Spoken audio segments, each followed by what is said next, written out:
So, as a recap of the whole thing, in case you haven't seen any of it for some reason, we started off as Count Odo, Count Eudes, spelled this way, which was this guy's grandfather. So the king we're currently playing as, we started off as his grandfather when he was 10 years old, 10-year-old Count Odo, originally of Anjou. And then things expanded and grew and grew and grew, and that was fine. And our son, our original guy's son, died before he did, which means that we actually skipped over playing our first son and instead are playing as our grandson. So we skipped the step in the running right now. And I think is the same thing going to happen again? Not quite. It is our son, King Green Eyes, is still currently our heir. The problem is he is currently in jail. Now, he is in jail. His wife imprisoned him. And you might say, why? Why did his wife imprison him? Well, he's an adulterer. And he's not just a regular adulterer. He's an adulterer with his sisters.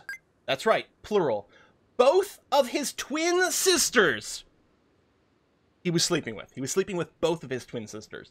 One of them was also executed. Princess Swamp Slug of Brittany. She was executed, I believe, by her husband, Lord Carlo over here. So I'd given him some land, so she wasn't part of the domain anymore. And at some point, the affair was outed, and so he imprisoned and later executed his wife for sleeping with her brother. Now, Princess Westerbargler here is also involved in that. Again, you know, it's my son was sleeping with both his sisters, who are twins with each other. So that has also been outed. But currently, oh no, she is in someone else's court. So theoretically, Lord Eve could potentially arrest her as well, although that hasn't happened yet. And then the problem is that Green Eyes over here, who is king, he's king consort, because the queen is the one who actually has titles. Currently, Green Eyes has no titles of his own. And I can't ransom him. I can't give any titles because he's not in my court. And I have no ability to interact over here. For all we know, he might get executed as well. In which case, we'll be taking over as Prince Eudes, my grandson, which would be kind of interesting if we keep skipping a generation. Yeah, that Habsburg intensifies. Yeah, family tree that doesn't branch is definitely what's going on here. Family that sleeps together stays together. Oof. Oof! What is the other one? If you can't keep it in your pants, keep it in the family. The thing that was annoying is, like, my son was married to a wife who was, you know, attractive and everything. But currently the seduction actions in Crusader Kings 3 are potentially a little overtuned. The AI does them all the time, which is why, like, every single kid in here is a bastard. Like, 90% of kids, maybe 95% of kids in CK3 are currently bastards. So that probably has to be brought down a notch. But that's not even the most dramatic thing that happened, although it's pretty high up there. Perhaps what was more dramatic is that last time we played, on Wednesday, we finally did our holy war for Alba/Scotland. And we did indeed win that war. It wasn't easy. We had some AI doing some pretty questionable moves along the way. But in the end, we succeeded on our holy war to put clothes back on the Scottish people. The Scottish people are all Adamites. Which means this is the nudist religion. I did edit the save so that the nudity wasn't actually shown because, you know, YouTube is no fun at all. But yeah, Scotland was all nudist, and in fact, the peasants are still all nudist. They refuse to put any clothes on. But you know, we'll try to convince them that it's Scotland, it's goddamn cold, they should really wear some pants or something like that. Or you know what? If they still want to leave it hanging loosey-goosey, that's okay. Let me introduce you to the concept of kilts. Okay, kilts don't actually, like, start to be a thing for, like, another 800 years or something, but let's pretend. First secret I found out was my wife had been sleeping with my eldest son. Damn, Punkle! Yeah, there's so many posts on the Crusader Kings 3, or the Crusader Kings subreddit, about, like, the spy master coming to you with news, and the news is, like, oh, it turns out that, like, I'm your bastard son from your mother. Like, it's like, wait, what is happening? I'm so confused. There's a lot of stuff like that. All right, but here comes the extra drama part. So we win this holy war for Scotland, effectively.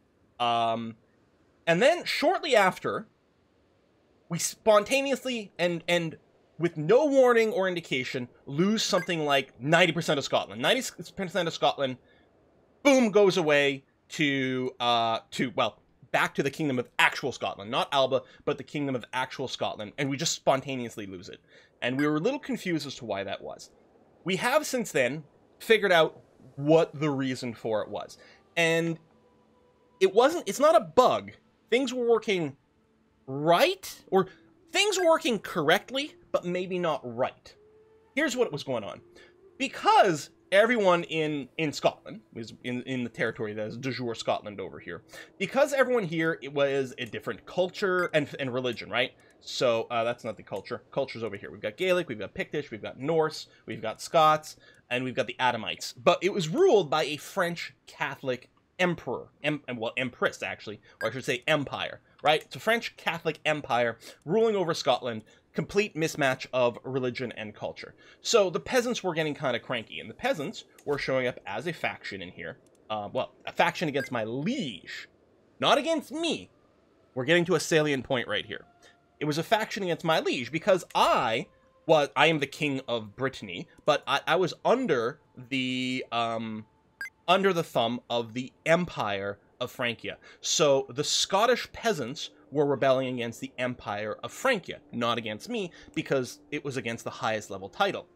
And they went and demanded independence or whatever from the Empress, and she just said, yeah, okay, fine, you can have independence.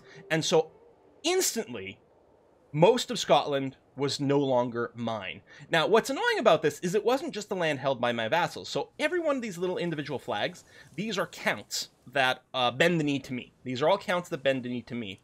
And if only they had gone, maybe it would have been one thing. But in addition to that, I personally hold Ayrshire and Galloway here. These are my counties. And both of those also just went, and I lost them with no interaction. So I had no pop-up, no decision, no ability to interact or have any kind of agency over this decision whatsoever. And we just lost. We fought this giant war for quite a few years, because we had mercs for 3 years, and they ran out partway through the war. It must have been a 5 or 6 year war or something like that. So we lost that. And we were a little confused. I thought it was a bug. And so it's not a bug. The rebellion targets the highest level title, which makes sense. Except that it's not fun in any way whatsoever. So it is something that Paradox is aware of, and they're taking a look at it. They're like, okay, well, I mean, that's working the way it was supposed to work, but maybe it shouldn't be supposed to work that way. So they might come up with different rules for how the rebellions get targeted or anything like that. In addition to that, there's just a bit of an issue that currently the rebellions fire all the time. They're maybe a little too aggressive. This is also something that is known. For example, whenever like there's a crusade for Jerusalem, it's like, yay, the Christians take over Jerusalem, and 2 days later, Jerusalem is converted back to being, Muslim, because there's, the rebellion threatens to flip them over, and they're like, oh, okay. So there's going to have to be some tuning there. So that's part of it. Part of it may also be the targeting. But anyway, so what we did is we went back and we checked, we checked from the autosave, tried a few different things to try to understand what was going on, and also make a decision as to how we were going to continue. So that brings us to where we are now. Where we are is we are continuing with the save. This is just after, because our autosave was on, well, I think it's January the 1st, although I think when we loaded, it might actually be the 4th or something like that. What we did is we loaded from the autosave, and we declared independence from the Empire of Francia. And Francia is currently very weak. This is why Francia is totally okay to just, was okay to surrender the land to the rebels, and also why they were okay to surrender the land to me, because look at this, they've only got 3,000 troops available right now. We have more than double the amount of troops available. So they're like, you know what? Yeah, and they're deeply, deeply, deeply in debt. So for the same reason they just GG'd out to the rebels, they're also GG'ing out to independence. And the story is this. The whole basis of the feudal system, right? Barons, counts, dukes, kings, emperors. The whole idea is this pyramid scheme of protection, right? You are going to bend the knee to me and maybe provide me some taxes, but in exchange, I am going to protect you, right? You are a lowly count. I am a king. Part of our feudal contract is me as a king am going to protect you from various external forces and everything like that. When that feudal contract breaks down, when that agreement breaks down, when the Empress of Francia is not able to defend my land against some uppity nudist rebels, then that means she is no longer fit to be my empress. And so we declared independence. This is not the easiest solution. The easiest gameplay for us would have been to continue with the original save, where we lost most, but not all of Scotland, stabilized, and then reward for Scotland again. That would by far be the easiest way. Make no mistake about it. Because now the problem is, we're independent, which is lovely, but now we've got to deal with these damn rebels. On the other hand, maybe we have more troops than the Empress could have brought to bear. That's the thing. Like, if we could have, like, if there had been a thing, like a pop-up of, hey, these rebels are brewing against your overlord, or if there's a faction, right? Because when there's a faction, we could see the faction brewing against my overlord, but we could neither, A, join it, nor could we sort of commit to fight against it, which might have been a thing, right? If we told our lord, listen, if these guys declare on you, I will commit all of my troops, not just the levies I owe you, but all of my troops to fighting back. That might have changed things a little bit. But the Empress was not willing to go that way, so we said, you know what? Thanks, but no thanks, we're independent now. So we are now independent Brittany. It is our only kingdom title, the Kingdom of Brittany. However, I think it would be really great to become Scotland. Don't you think? I think so. So anyway, that is the catch-up. Yes, this is still the Cat Pet Dynasty. This is the same dynasty we started with 2 weeks ago now? A week and a half ago? Something like that. Want your kingdom also split when you die? So currently, it's not so bad because we currently only have a single heir. He's currently in prison and might get executed by his wife soon. But even if that happens, I think we'll still only have a single heir, which is will be our grandson in that situation. So even though we're still running Confederate partition, our realm shouldn't get split up because we do only have one legal heir. And even if he dies, we should still only have one legal heir. So everything should stay together despite our partition laws. We are celibate. Well, it's moot now because our spouse is too old to have children anyway. But we'd already made the decision to be celibate to prevent us from having too many children, which does always hurt me a little bit because I love the idea of having a giant family in this game. But for now, we need to deal with that. Form the Empire of Britannia. Yeah, I like we're just gonna make Britain Brittany again. So that's where we are. We can't currently, it's a good question. I don't believe we can currently change our succession laws because French culture doesn't have the heraldry innovation or heredity rule either. So we've got a few things. If we take a look at the French culture thing here, we are not the head of our culture, and our head of culture is currently fascinated with chronicle writing here, as opposed to, say, various legal reforms that could potentially help our realm stay stronger. So it'll be really interesting to see what happens to Francia when she dies. Right now, she's really weak. One of the reasons she had... Sorry, this is the wrong person here. One of the reasons that she is so weak is she actually only controls one county herself. She only controls Paris. That's it. A single duchy. Actually, she doesn't even have a duchy title. That's amazing. She has the Kingdom of Frisia, the Empire of Francia, but a single duchy. So all of her troops are just a few of her direct levies, and then the ones that she gets from all her vassals, which isn't that much. She's also gay, although that hasn't stopped her from having too many kids. One's blind. Who's your heir? Princess Margarita. And how many kids does she have? Interesting. We'd also at some point sort of married into the family tree, but I'm not sure that we're anywhere in the line of succession somewhere in there. But we'll see. Yeah, we could potentially allow it to be feudal elective, although that's not necessarily what we're looking for here. If you don't know, and I did make a video about it, you can add laws to individual titles. It is worth noting that it is only for this one title itself, so this would only apply to the Kingdom of Brittany. It would not apply to all the subtitles along the way. But I suppose one of the ways we could avoid being partitioned if we did have two kingdoms, if we set both kingdoms to be elective and made sure to elect the same person in both kingdoms, that would be a way to keep both kingdom titles on the same heir, which would be okay. But that's not the problem at this point. At this point, really all we need to do is hold on to our butts and try not to lose Scotland. Part of me would kind of love to declare on Francia, because if they're so gosh darn weak, if they're so gosh darn weak, wouldn't that be nice? Although I think we have a truce. Was that what it's showing over there? Yeah, it would break a truce. So let's not do that.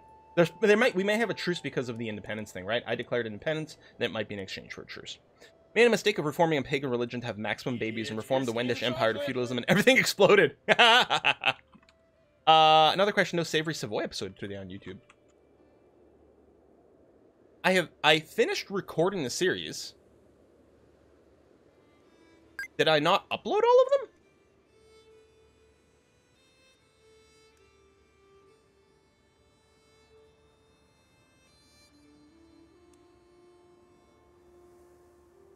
It's whiskey and chocolate.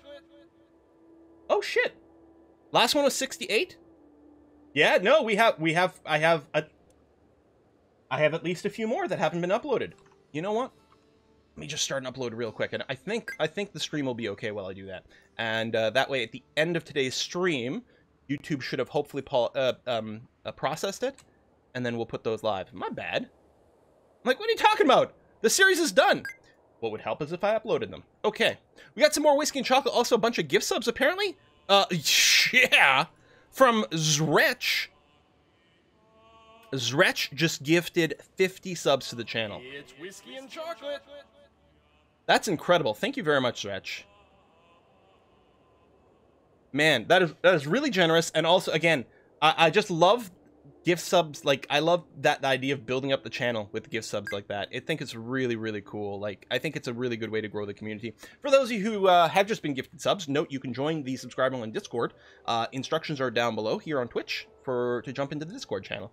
And Bobby Raw has also gifted 5 subs. Thank you very much for that.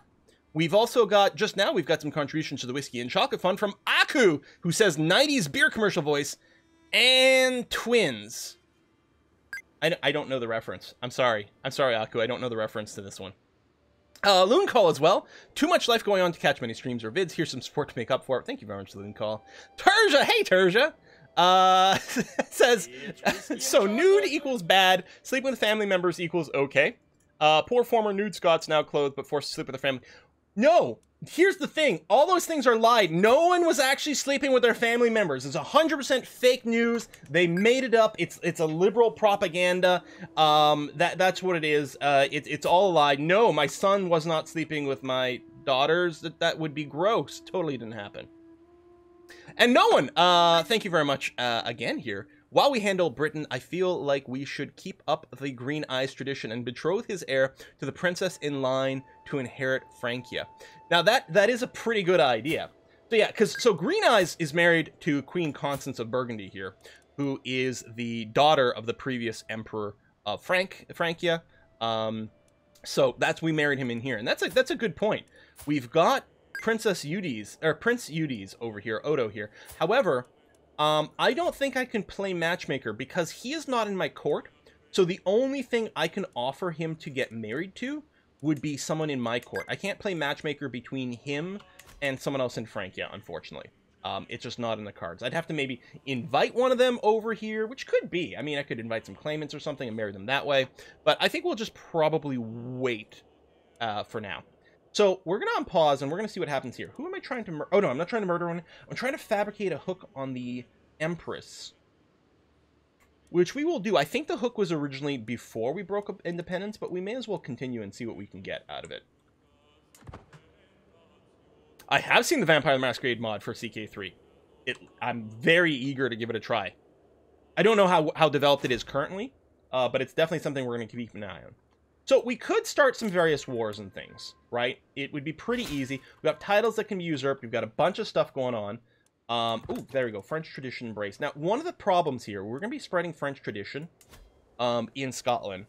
Unfortunately, a lot of the development here is very, very low. And as a result, it is going to slow down. All right, it's not so bad in Lothian over here, in Edinburgh. And that's going to slow down some of our teching, but it is really going to be quite important for us to do some culture flipping here to maintain a certain amount of stability. Why is this one red versus bluish? Oh, it must be just the Scots cultures in red as opposed to the Cumbrian, which is a different color, and the Gaelic, which is a different color. Okay. Like, it's all the same. It's all 4 years to flip over. That's going to be good. We are also converting some religion. So we have to do that to try to stay stable. And part of me thinks I also need to sit on a lot of money and make sure my levies are maxed out all the time, because of the threat of rebellion. I think we have to sit on our hands for a little bit to make sure nothing terrible happens. So we'll see. The hook... Oh, the hook might have been... Well... No, the hook is currently on the Empress, right? Even if we use the hook on the Queen of Burgundy, even with the hook, we couldn't get him out because we can't actually... We can't... The problem is Green Eyes doesn't actually belong to my court. I have no ability to ask for a ransom. Now, let's talk about our health actually here for a second. This is us. Currently, our health is poor, which is unfortunate. We have a lot of modifiers going. Well, okay. So Temperate is giving us a health boost. Aspiring Blademaster and Iron Constitution don't actually give us a health boost. They only give us a resistance to disease. So it would protect us from disease, or if we get sick, we wouldn't take a health penalty from the disease as much because of this. But it doesn't actually help my health as is. And I really don't want to die now and play as someone who's in prison, although... All of a sudden, we would have titles. If we were to die, then Green Eyes would have titles, which might mean he'd be able to ransom himself. I don't know. But in any case, I'm going to go and grab Healthy over here, which is going to be an actual health boost for us. So we're going to grab that, and we'll make sure to just let the game tick for a day, just in case it makes a difference. How's our health? We are now fine. Lovely. That helps a lot. Have you avenged Swamp Slug yet? I can't remember. I mean, not really. Did you marry a dwarf? Really? You didn't... I mean, I know she slept with her brother, but you didn't want to stay with Swamp Slug? I mean, I know her name is a little bit questionable, but still. Damn, man. It's true, because I was going to say, well, I mean, he did imprison her for legitimate reasons, except we refused to acknowledge the legitimacy of this. When did Alba turn to Scotland? Like, in the last 2 seconds? In our mind... Well, no, we know. We deny it publicly, but we know they actually were having an affair. Do we just turn a blind eye, or what do we do to this guy? He's only got 3 prowess. We could just make him a knight and send him into battle.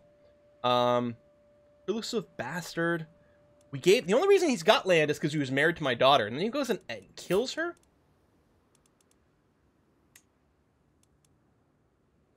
I could imprison him. Of course, it would be tyrannical. Oh, no, he's a known criminal. Oh, he unlawfully executed my family? Wait.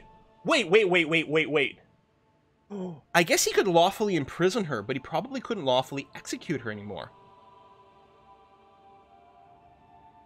Oh, guy's going to jail.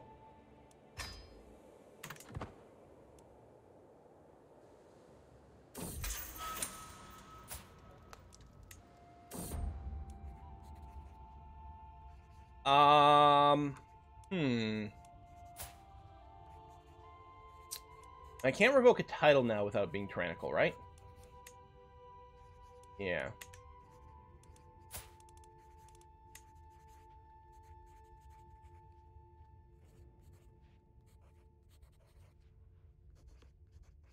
Everyone in chat is requesting some torture. So it's not seen as tyrannical. Would build up a little dread, which actually might help with some of the rebellion that's currently brewing. We'll spend piety, but I think I'm okay with that. Force them to watch the last season of Game of Thrones? Whoa! Whoa! Even I won't go that far.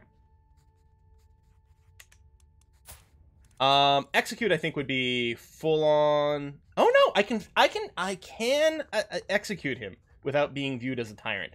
And it would give me 20 dread. Well, we could torture him first. Boom. We'll see if we can get any secrets out of him.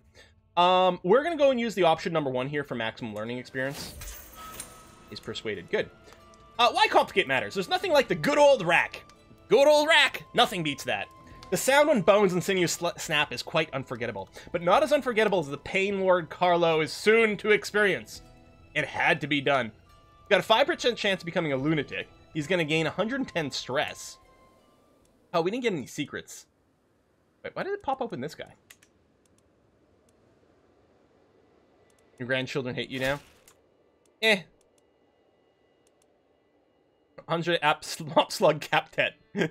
Cat pet, that is a great name. You've been corresponding with High Chancellor Duke Gilbert. Come to see a new light. Call you a friend. Oh, good. Death diplomacy.